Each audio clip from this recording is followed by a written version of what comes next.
कथेचं नाव आहे माशाचे काळीज. सायंकाळची वेळ होती. राजू नेहमीप्रमाणे नदीतल्या खडकावर जाऊन बसला होता. आपले दोन्ही पाय खळखळत्या गार पाण्यात बुडवून समोरच्या निळाभोर डोंगरातल्या कडा न्याहाळत.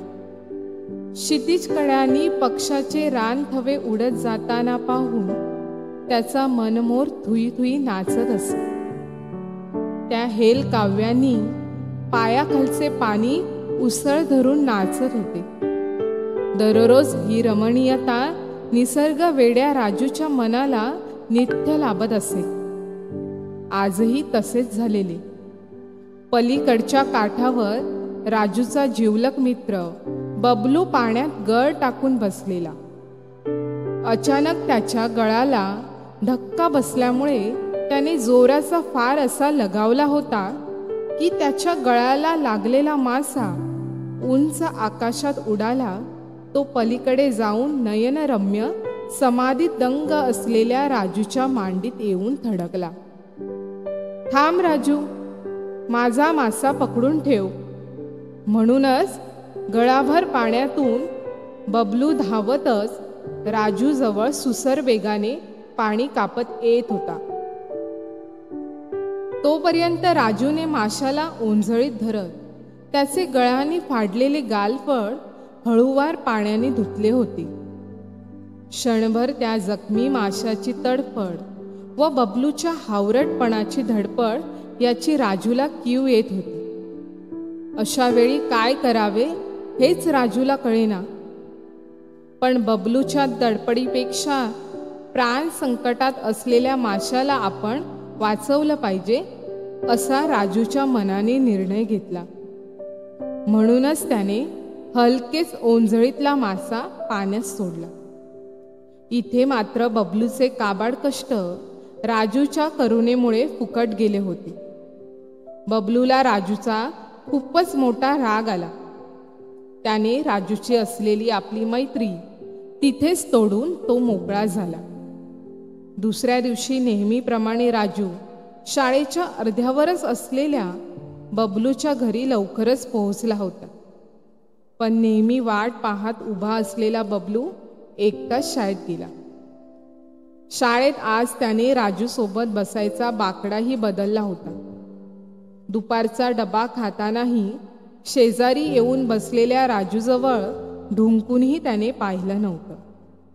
नेहमी एकाच देहाचे दोन पंख असावेत असे वागणारे राजू व बबलू या दोघांनी असं का बरं वागावं या विचारांनी वर्गमित्रांच्या नजरा याचे उत्तर शोधू पाहत होते.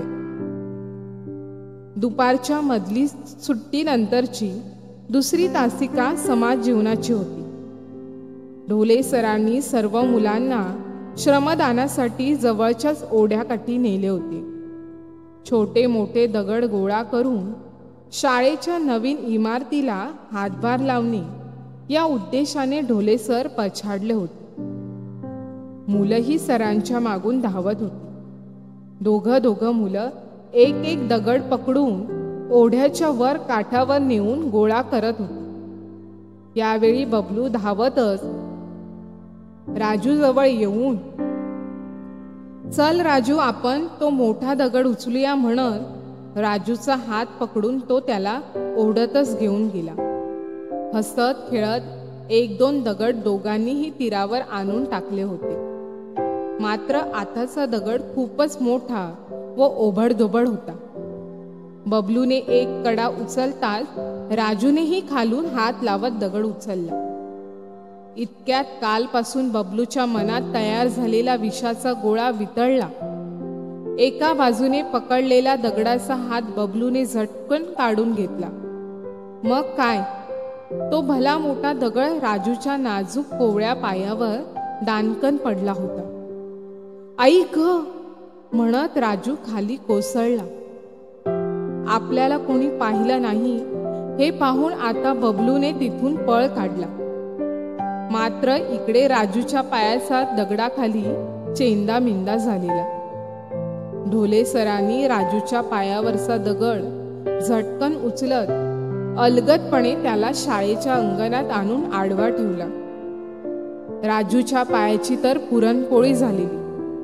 शाळेतील तांबडं औषध ढोले सरांनी कापसाने पायाला लावताच राजू भलताच विव्हळला. क्षणाची उसंत न लावता शाळेच्या मास्तरांनी गावात दवाखान्याची सोय नसल्यामुळे त्याच्या घरी नेऊन सोडले होते. राजूच्या घरी फक्त एकटी आईच होती. राजूचे बाबा लहानपणीच वारले होते. लोकांजवळ धुनी भांडी करून राजूची आई राजूला सांभाळत होती. त्या रात्री वेखंडाचा खतखता लावून आईने राजूच्या पायाला लेप काढला होता. अख्खी रात्र राजू आणि राजूच्या आईने जागविली होती. राजूला दगडाच्या घावापेक्षा जिवलग मित्र बबलूने केलेल्या कृतीचे खूपच वाईट वाटले होते. लहानपणापासूनच्या मैत्रीच्या आठवणीने त्याचे रडून रडून अंथरूण भिजले होते. गेले 4 दिवस राजूला अंथरुणावरून उठताच येत नव्हते. राजू अंथरुणावर असल्यामुळे आईलाही घरीच राहावे लागत होते. पण नाईलाजाने राजूला घरी एकटाच ठेवून आज आई कामाला गेलेली. वेळ सायंकाळची होती. राजू कसा तरी धडपडत अंथरुणावरून उठून उभा राहिला. शेजारची काठी आधाराला घेत दुसरा पाय ओढत ओढतच घराशेजारी असलेल्या ओढ्यावर जाऊन तो नेहमीच्या खडकावर बसलेला. समोर निळाभोर डोंगरकडा, पक्ष्यांचे थवे पाहतच त्याच्या मनाला हलके वाटले होते. या सगळ्या तल्लीनतेत त्याने आपले दोन्ही पाय गार पाण्यात सोडले होते. बापरे, पाणी पायांच्या जखमांना जणू चावतच होते.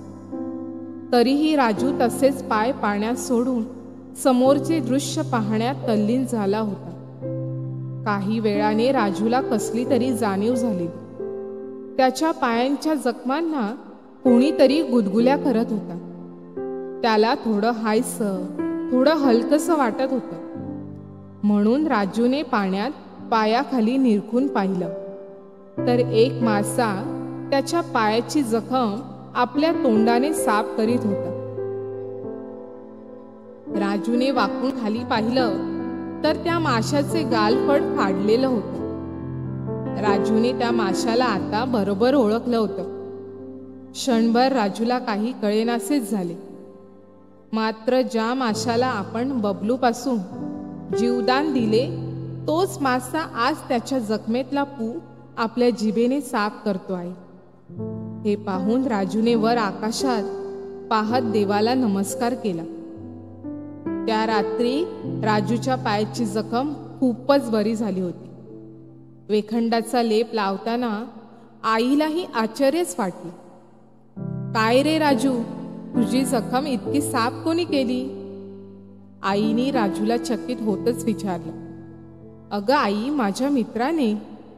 राजू आईच्या चेहऱ्याजवळ पाहत बोलला. कोण, बबलू आला होता? आईने परत राजूला विचारलं. हा आई, तसंच समज. आणि म्हणतच राजूला रडू फुटले होते. आईला गोड गुपित लवकर कळावे म्हणून त्या रात्री राजू घट्ट डोळे मिटून झोपी गेला. दुसऱ्या दिवशी राजू आपल्या आईला घेऊन ओढ्याकाठी गेला. नेहमीच्या खडकावर आपल्यासोबत आईलाही बसवलं होतं. आज राजूला आपला खरा मित्र आपल्या आईला दाखवायचा होता. बिचारी राजूची आई इकडे तिकडे बबलू कुठून येतो का हे पाहत होती. मात्र राजूने पाण्यात पाय सोडताच मासा धावतच राजूच्या पायाजवळ आला व ममतेने त्याच्या पाय आपल्या जिभोळ्यांनी साठू लागला. राजूने आईला आपल्या पायाकडे पाहायला लावले. ते प्रेमाचे 2 मित्रांचे भेटणे, हृदय नात्याचे दृश्य पाहून बिचाऱ्या माऊलीच्या डोळ्यातून पटकन अश्रूंचे थेंब खाली पडले.